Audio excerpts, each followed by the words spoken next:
Hello friends, welcome back all of you in S pharma. आप सभी कैसे हैं? आई होप कि आप सभी ठीक ही होंगे। तो आज की इस वीडियो में हम बात करेंगे फार्माकोलॉजी फर्स्ट, जो कि आपको बी फार्म फोर्थ सेमेस्टर में पढ़ना होता है। ठीक है, तो कुछ लेक्चर हमारे ऑलरेडी आपके अपने यूट्यूब चैनल एस फार्मा पर अपलोड हो चुके हैं। आप लोग उसको जरूर वॉच करिए, जिसका लिंक आपको इसी वीडियो के डिस्क्रिप्शन बॉक्स में मिलेगा।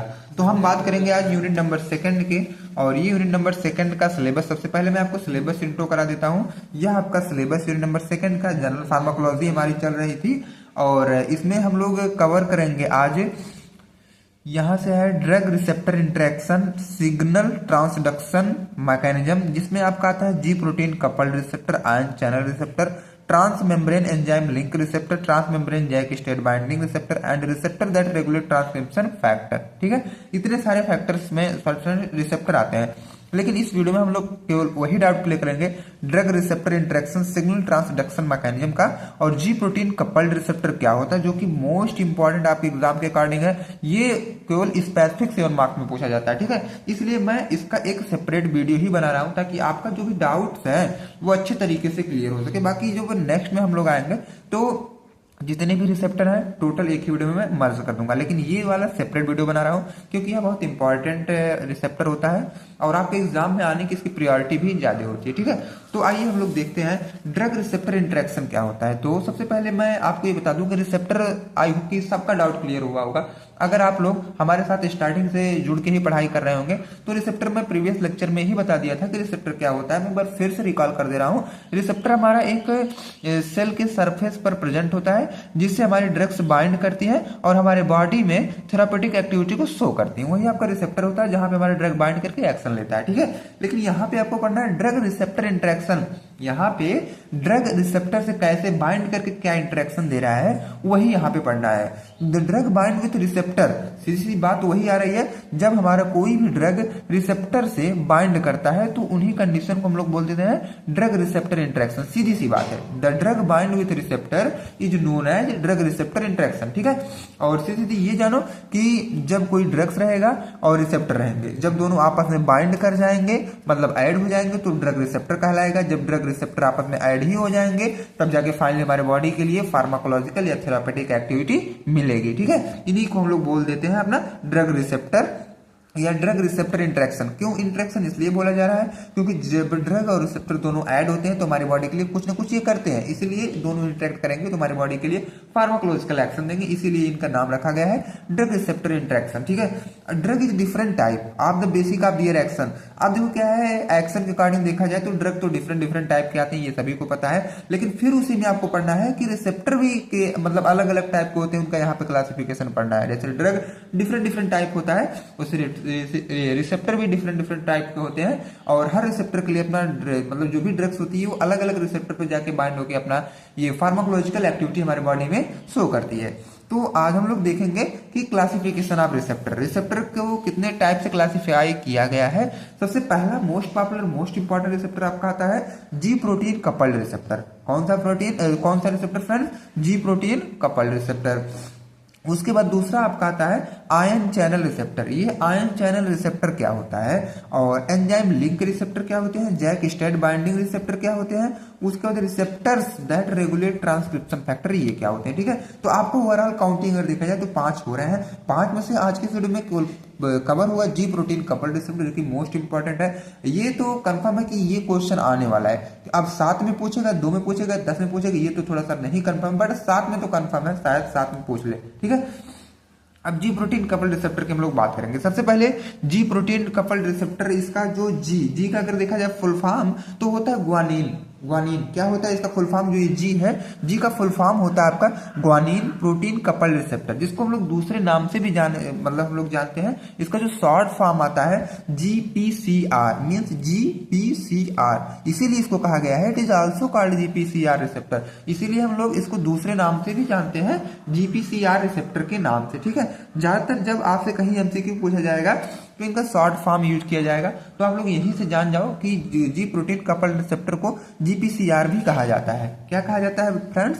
GPCR रिसेप्टर भी इसको कहा जाता है। ठीक है, सेकंड पॉइंट की अगर हम बात करें तो GPCR is a cell surface receptor that activate a G protein after binding with a drug, a ligand and produces a cellular response through second messenger।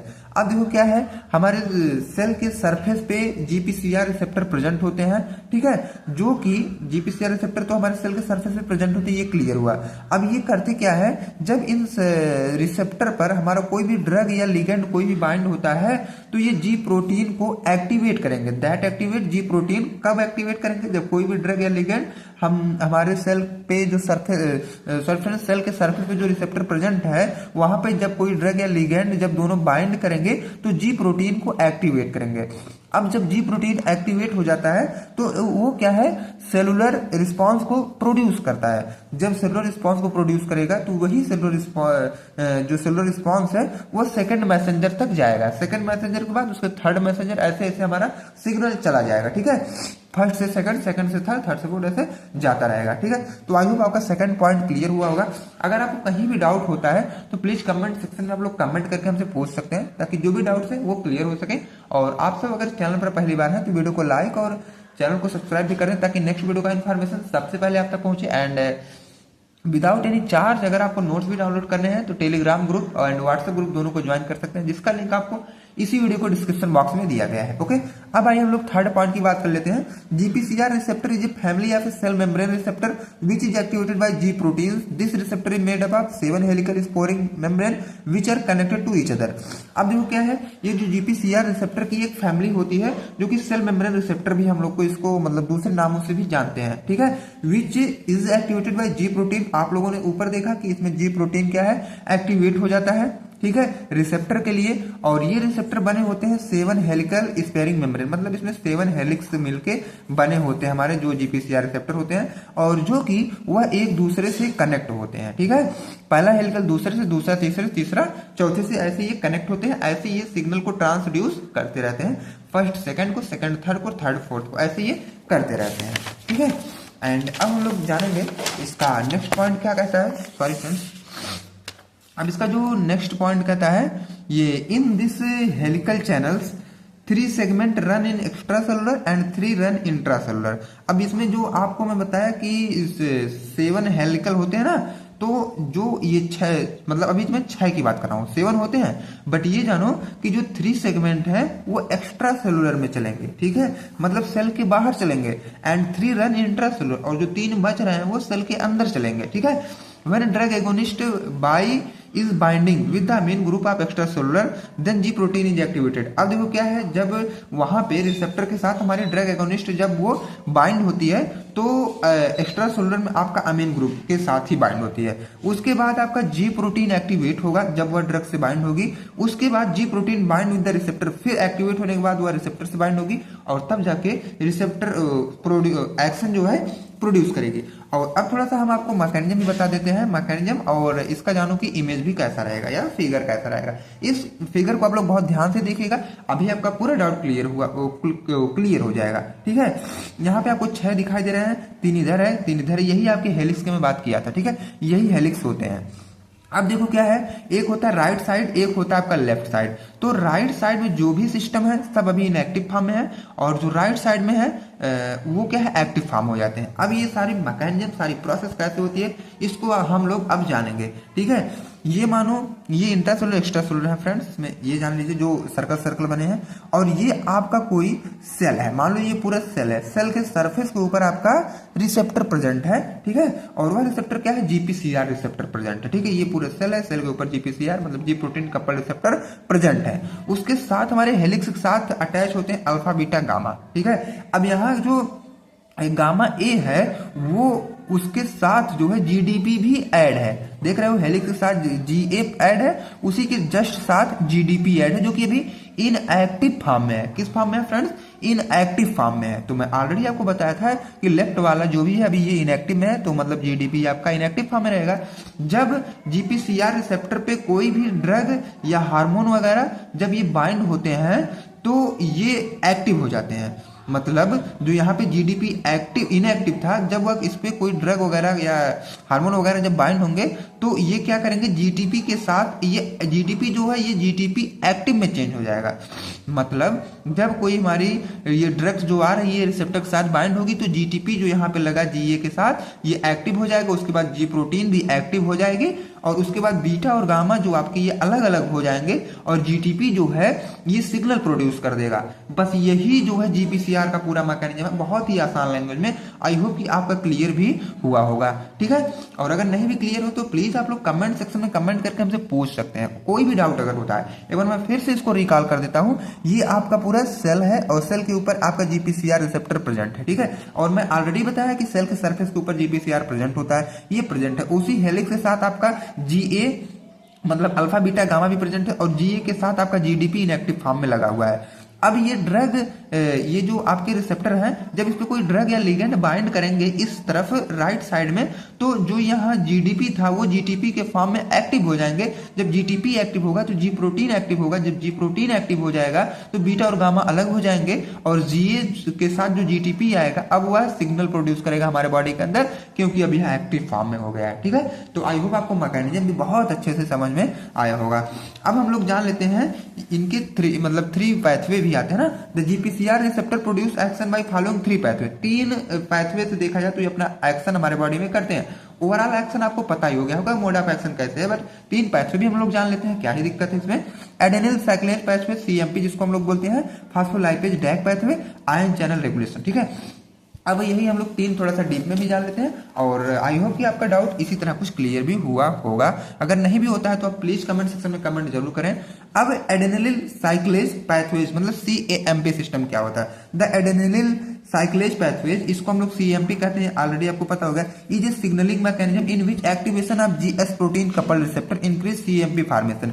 ये क्या करते हैं, ये जो होते हैं आपके सीएमपी ये एक्टिवेट करते हैं जीएस प्रोटीन कपल्ड रिसेप्टर को। जब GS protein coupled receptor activate हो जाते हैं तो सीएमपी फॉर्मेशन को ये बढ़ा देते हैं और जब ये बढ़ा देते हैं तभी जाके फिजियोलॉजिकल रिस्पांस हमारी बॉडी शो कर पाती। और ये सीएमपी का फॉर्मेशन कहाँ बढ़ेगा फ्रेंड, ये सेल के अंदर बढ़ेगा और इसको आपका बढ़ा कौन रहा है, जीएस प्रोटीन कपल्ड रिसेप्टर इसको बढ़ा रहे हैं, ठीक है। और इसको ये क्यों बढ़ा रहे हैं, क्योंकि इधर से सीएमपी एक्टिवेट हो रहा है, ठीक है। ये था आपका एडेनिल साइक्लेज पैथवे में ये सारी चीजें होती हैं, ओके। अब सेकंड में बात करें तो फास्फोलाइपेज डैक पैथवे क्या करता है। The phospholipase C pathway is cell signalling mechanism, ये भी आपका सेल सिग्नलिंग मैकेनिज्म है in which activation of a Gq protein coupled receptor lead to formation of IP3 and DAG. अब ये क्या है, यहाँ पे देख रहे हैं आप लोग कि GQ protein coupled receptor activate हो रहा है। जब GQ protein coupled receptor activate हो रहा है तो IP3 और डैग जो है ये फॉर्मेशन कर रहा है, मतलब अपने ये जीक्यू जो है ये दोनों चीज को बना रहा है। जब ये जो दोनों चीज का फॉर्मेशन कर रहा है तो ये IP3 प्लस डैग जब दोनों आपस में मर्ज हो जाएंगे तभी जाके हमारे बॉडी के लिए ये सेलुलर रिस्पॉन्स शो करेंगे, ठीक है। तो ये था इनका पैथवे, बहुत ही आसान लैंग्वेज में। एंड अब हम लोग थर्ड की बात कर लेते हैं, आयन चैनल रेगुलेशन क्या होता है। Ion channel regulation is a mechanism in which drug और ligand control the opening and closing of ion channel. इसमें जो हमारा कोई ड्रग या लिगेंड या कोई हार्मोन जो होता है ये हमारे आयन चैनल के ओपनिंग और क्लोजिंग को कंट्रोल करता है। अलाउिंग मूवमेंट ऑफ आयन, ये जो कंट्रोल का मतलब ये है कि उस चैनल से कितने ज्यादा मतलब आयन का मूवमेंट वगैरह होगा, अलाउ कौन करता है, किसको करता है। जैसे ये सब आपके आयन लिखे गए यहाँ पे, across the cell membrane to produce response, कितने को अलाउ करना है हमारे बॉडी के लिए, मतलब इतना अलाउ करे कि हमारी बॉडी रिस्पॉन्स दे सके, तो उन्हीं को ये आयन चैनल रेगुलेट करता है, ठीक है। तो ओवरऑल मैं एक बार फिर से इसको रिकॉल कर देता हूँ। आयन चैनल रेगुलेशन ये होता है कि यहाँ पे सीधा सीधा लिखा गया है, ड्रग और ligand control the opening and closing of ion channel. जो हमारे ड्रग या लिगेंड्स होते हैं यही कंट्रोल करते हैं आयन चैनल को ओपनिंग या क्लोजिंग के लिए। अब ये क्यों, अगर इसको कंट्रोल ना किया जाए तो हमारे बॉडी में जो रिस्पांस वो अच्छी तरीके से नहीं आ पाएगा। इसलिए हमको मूवमेंट ऑफ आयन को थोड़ा सा ये मैनेज करके ही चलना चाहिए और उसको मैनेज हमारा करता है ड्रग या लिगेंड्स, ठीक है। और ये सारी चीजें हमारी बॉडी में होती है, मीन्स बायोलॉजिकल एक्टिविटी ये सारी चीजें होती हैं, ठीक है। एंड अब इसके बाद जो हमारा नेक्स्ट आता है, नेक्स्ट हमारा बचा है ion channel receptor, transmembrane link receptor. बाकी आगे जो भी सब आपकी टॉपिक अभी लगी ही पड़ी है, तो हम नेक्स्ट वीडियो में ये सारी चीजें कवर करेंगे। तो आई होप आप लोग नेक्स्ट वीडियो में हमारे साथ ऐड रहेंगे। अगर ऐड होना है तो अभी चैनल को सब्सक्राइब कर लें ताकि नेक्स्ट वीडियो का इन्फॉर्मेशन सबसे पहले आप तक पहुंच जाए और आप लोग आराम से वीडियो को जुड़ सकें और आराम से अपना डाउट क्लियर कर सकें और इजी लैंग्वेज में नोट्स भी डाउनलोड कर सकेंगे आप लोग टेलीग्राम ग्रुप को ज्वाइन करने के बाद, जिसका लिंक इसी वीडियो को डिस्क्रिप्शन बॉक्स में ही दिया गया है। And thanks for watching this video, best of luck. मिलते हैं फ्रेंड्स नेक्स्ट वीडियो में।